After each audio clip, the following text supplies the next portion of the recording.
नमस्कार। ITI एजुटेक में आपका स्वागत है। यहाँ हम इंजीनियरिंग ड्राइंग के सॉल्व एवं मॉडल पेपर की तैयारी करवा रहे हैं। महत्वपूर्ण प्रश्न होंगे। यहाँ ऐसे प्रश्न होंगे जो कि पहले से इंजीनियरिंग ड्राइंग के एग्ज़ाम में आ चुके हैं या उनके आने की संभावना है। तो जो आज का हमारा टॉपिक है वह है ज्योमेट्रिकल कंस्ट्रक्शंस। पॉलीगॉन्स। पॉलीगॉन क्या होता है? पॉलीगॉन 5 या 5 से अधिक भुजाओं से घिरी आकृति को बहुभुज कहते हैं। पॉलीगॉन जो है बहुभुज का अंग्रेजी नाम है। तो बहुभुज क्या कहलाती है? 5 या 5 से अधिक भुजाओं से घिरी हुई आकृति बहुभुज कहलाती है। जिन बहुभुज की भुजाएं व उनके बीच के सभी कोण समान हों उसे समबाहुभुज कहते हैं, तथा जिन बहुभुज की भुजाएं व कोण असमान हो उसे अनियमित बहुभुज कहते हैं, इर्रेगुलर पॉलीगॉन कहते हैं। तो ये बहुभुज दो प्रकार के होते हैं, रेगुलर पॉलीगॉन और इर्रेगुलर पॉलीगॉन। तो रेगुलर पॉलीगॉन में क्या डेफिनेशन में दिया हुआ है कि जिन बहुभुज की भुजाएं और उनके बीच के कोण समान होते हैं उन्हें समबाहुभुज कहते हैं। ये वाले देखिए, इनके बीच के कोण और भुजाएं समान है तो ये क्या कहलाएगी? हमारी रेगुलर पॉलीगॉन, समबाहुभुज। और ये इधर जो डायग्राम में दिया हुआ है वह है इर्रेगुलर पॉलीगॉन। तो इर्रेगुलर पॉलीगॉन क्या होता है? इर्रेगुलर पॉलीगॉन में भुजाएं असमान होती हैं। ये देखिए, सारी भुजाएं असमान हैं और उनके बीच के जो कोण बनेंगे वो भी असमान होंगे। तो भुजाएं और कोण असमान होते हैं, इसलिए उसे इर्रेगुलर पॉलीगॉन कहते हैं। बहुभुज का नाम उनकी भुजाओं की संख्या के अनुसार रखा जाता है। जो बहुभुज होते हैं उनकी जो नाम होते हैं, नामकरण जो किया जाता है वह उनकी भुजाओं की संख्या, अर्थात जितनी भुजाएं होंगी उसी संख्या के अनुसार उनका नामकरण होगा। जैसे 5 भुजाओं वाली आकृति को क्या कहेंगे? पंचभुज, पेंटागॉन। 6 भुजाओं वाली आकृति को षटभुज, हेक्सागॉन। 7 भुजाओं वाली आकृति को सप्तभुज, हेप्टागॉन। 8 भुजाओं वाली आकृति को ऑक्टागॉन, अष्टभुज। 9 भुजाओं वाली आकृति को नवभुज, नोनागॉन। 10 भुजाओं वाली आकृति को दसभुज, डेकागॉन। और 11 भुजाओं वाली आकृति को एकादशभुज, अनडेकागॉन। और 12 भुजाओं वाली आकृति को द्वादशभुज, डेडेकागॉन कहते हैं। तो बहुभुज की जो भुजाएं होती हैं उनकी संख्या के अनुसार उनका नामकरण होता है। तो यहाँ जो पॉलीगॉन दिया हुआ है, पॉलीगॉन, उसका क्या नाम होगा? तो इसमें सर्वप्रथम हम लोग ये देख लेते हैं कि इसमें कितनी भुजाएं हैं, उसी की संख्या के आधार पर इसका नामकरण हो जाएगा। तो इसमें कितनी भुजाएं हैं गिनती कर लेते हैं। 1 2 3 4 5 6 7। तो 7 भुजाओं वाली आकृति को क्या कहते हैं? जो 7 भुजाओं वाली आकृति होती है उसको हेप्टागॉन कहते हैं, अर्थात बी नंबर जो होगा हमारा वो सही जवाब होगा, हेप्टागॉन। हेप्टागॉन हमारा सही जवाब है। अगला क्वेश्चन है,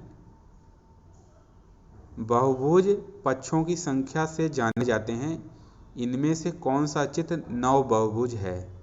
मतलब 9 भुजाओं वाला बहुभुज इन चारों ऑप्शन में कौन सा है? तो ये जानने के लिए हम केवल भुजाओं की गिनती करेंगे। गिनती के आधार पर ही हमारा ये स्पष्ट हो जाएगा कि इसमें कितने भुजाएं हैं। तो पहला ऑप्शन हम चेक कर लेते हैं। 1 2 3 4 5 6 7 8 9। तो जो हमारा पहला ऑप्शन है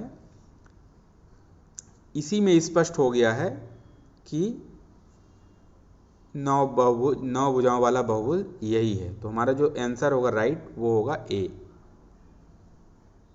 नेक्स्ट क्वेश्चन है, बहुभुज अपनी भुजाओं की संख्या द्वारा जाना जाता है, तो कौन सा समतल चित्र हेप्टागॉन है? हेप्टागॉन किसे कहते हैं?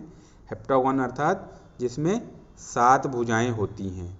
यहाँ देखिए तीसरे नंबर पे दिया हुआ है हेप्टागॉन, सप्तभुज, जिसमें 7 भुजाएं होती हैं। उसको हेप्टागोन कहते हैं। तो यहाँ 7 भुजाओं वाली आकृति कौन सी है, तो ये जानने के लिए हम केवल भुजाओं की गिनती करेंगे। तो ए ऑप्शन देख लेते हैं। ए ऑप्शन में 7 भुजाएं हैं कि नहीं हैं। 1 2 3 4 5, इसमें 5 भुजाएं हैं। बी तो ये नहीं होगा। बी नंबर पे देख लेते हैं। 1 2 3 4 5 6, इसमें 6 भुजाएं हैं, तो ये भी नहीं होगा। हेप्टागोन अर्थात 7 भुजाएं। 1 2 3 4 5 6 7, जो सही आंसर होगा हमारा सी होगा, क्योंकि इसमें 7 भुजाएं हैं। अगला क्वेश्चन है, बहुभुज अपनी भुजाओं की संख्या के द्वारा जाना जाता है, कौन सा प्लेन चित्र नोनागेन है, अर्थात 9 भुजाओं वाला कौन सा चित्र है। तो ये देख लेते हैं इसमें कि 9 भुजाएं किस बहुभुज में हैं। तो गिनती करेंगे।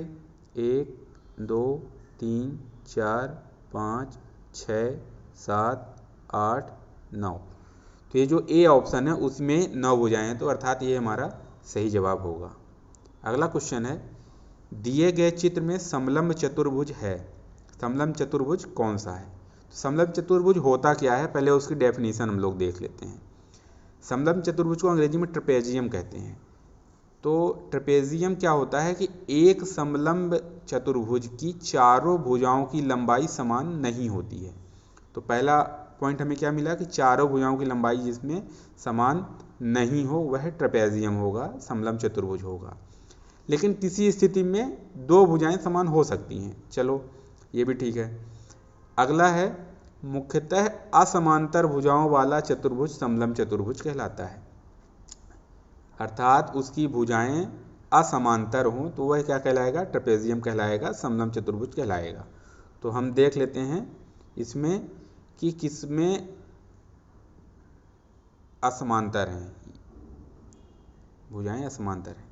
तो ये पहला ऑप्शन जो दिया गया है हमारा, ये भुजा इस भुजा के समांतर है, तो ये हमारा नहीं होगा। बी ऑप्शन देख लेते हैं, ये भुजा इस भुजा के समांतर है, तो ये नहीं होगा। सी में देखते हैं, तो ये भुजा इस भुजा के समांतर है, तो ये भी नहीं होगा। डी ऑप्शन बचा, तो ये हमारा सही जवाब है, क्योंकि इसमें 2 भुजाएं ये और ये समांतर नहीं हैं। क्योंकि समांतर भुजाओं की जो परिभाषा होती है वह यह होती है कि प्रारंभ से लेकर अंत तक आपस में एक दूसरे को ना काटें और समान दूरी बनाए रखें। ये होता है समांतर भुजाओं का, समांतर की परिभाषा। तो ये पहला हो गया, ये भुजा इस भुजा के समांतर नहीं है। दूसरा हो गया, ये भुजा इस भुजा के समांतर नहीं है, क्योंकि आगे जाकर ये कहीं ना कहीं एक दूसरे को प्रतिच्छेद करेंगी। तो हमारा सही जवाब जो है वह है डी। अगला क्वेश्चन है, जब 2 कोणों का योग 90 अंश है तो यह कहलाता है, 2 कोणों का योग 90 अंश होता है तो क्या कहलाता है। जब 2 कोणों का योग 90 अंश होता है तो वह सप्लीमेंट्री एंगल कहलाता है। तो हमारा जो सही जवाब होगा सप्लीमेंट्री एंगल होगा, क्योंकि जब 2 कोणों का योग 90 अंश होता है, when 2 angles add 90 degree they are called complementary angle. ठीक है, यहाँ देखिए ए और बी जो है कोण, तो कोण ए प्लस कोण बी इक्वल टू 90 डिग्री। तो हमारा जो सही जवाब है वह है कॉम्प्लीमेंट्री एंगल। कॉम्प्लीमेंट्री एंगल जो है हमारा वह सही जवाब है। नेक्स्ट क्वेश्चन है, क्वाड्रिलेटरल भुजाओं और कोणों से बंधे हैं। क्वाड्रिलेटरल क्या होता है, क्वाड्रिलेटरल अर्थात चतुर्भुज, चतुर्भुज भुजाओं और कोणों से बंधे होते हैं। तो ये जानने के लिए पहले हम क्वाड्रिलेटरल के बारे में जानना हमें आवश्यक है। तो क्वाड्रिलेटरल क्या होता है, चतुर्भुज, चतुर्भुज के बारे में यहाँ देखते हैं। 4 सरल रेखाओं से घिरी बंद आकृति को चतुर्भुज कहते हैं। ये दूसरा है इसमें यूक्लिडियन समतल ज्यामिति में चतुर्भुज एक बहुभुज है जिसमें 4 किनारे या भुजाएं और 4 शीर्ष या कोने होते हैं।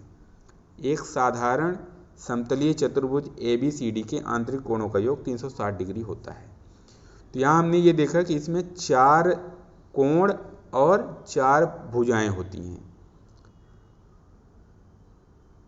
4 भुजाएं और 4 कोण। यहाँ देखिए 1 कोण, 2 कोण, 3, 4 और 4 भुजाएं 1, 2, 3, 4। 4 भुजाएं और 4 कोणों से निर्मित होती हैं। तो यहाँ देखिए भुजाएं और कोण बंधे होते हैं, तो 4। आंसर हमारा होगा C4। नेक्स्ट क्वेश्चन है, चित्र में दिखाए गए साधारण पॉलीगॉन का नाम है। ये जो हमारा डायग्राम बना हुआ है, इसमें साधारण पॉलीगॉन का नाम क्या है? तो पॉलीगॉन अर्थात उनके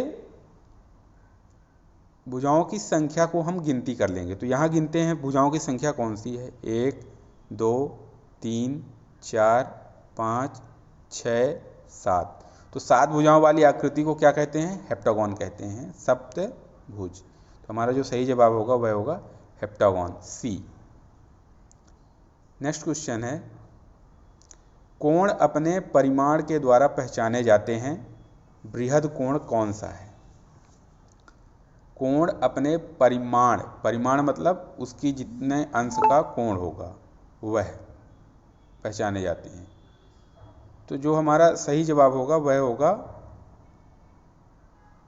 बृहद कोण का। हमें पहले डेफिनेशन देख लें क्या होती है कि जिस कोण का माप 180 डिग्री से अधिक लेकिन 360 डिग्री से कम हो तो उसे बृहद कोण कहते हैं, रिफ्लेक्स एंगल कहते हैं। ये देख लीजिए, ये हमारा रिफ्लेक्स एंगल है। इसका माप जो होगा 180 अंश से अधिक लेकिन 360 अंश से कम होगा, उसे हम बृहद कोण कहेंगे। तो जो हमारा सही जवाब होगा यहाँ वह होगा ऑप्शन B, बृहद कोण। नेक्स्ट क्वेश्चन है, दीर्घवृत्त बनाने में कौन से 2 अक्ष आवश्यक होते हैं? पहला ऑप्शन है ऊर्ध्वाधर और क्षैतिज अक्ष, दूसरा ऑप्शन है मेजर और माइनर अक्ष, तीसरा ऑप्शन है मेजर और ऊर्ध्वाधर अक्ष और चौथा ऑप्शन है क्षैतिज और माइनर अक्ष। तो दीर्घवृत्त बनाने में कौन से 2 अक्ष आवश्यक होते हैं? तो दीर्घवृत्त होता क्या है पहले वह हम जानकारी देख लेते हैं। दीर्घवृत्त जो होता है उसमें क्या क्या पार्ट्स होते हैं, क्या क्या उसके किन चीज़ों से मिलकर बना होता है। दीर्घवृत्त में 2 वर्टेक्स होती हैं, 2 कोवर्टेक्स होती हैं, ठीक है, और माइनर एक्सिस और मेजर एक्सिस, इन चीज़ों से मिलकर हमारा दीर्घवृत्त का निर्माण होता है।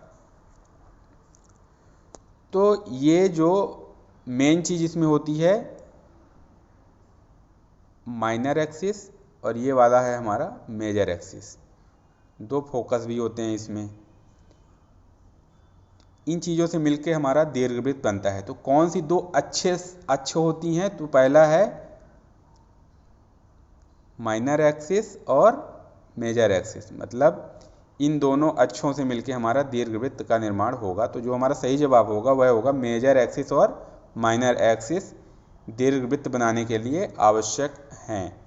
तो जो हमारा सही जवाब है वह क्या है? मेजर एक्सिस और माइनर एक्सिस।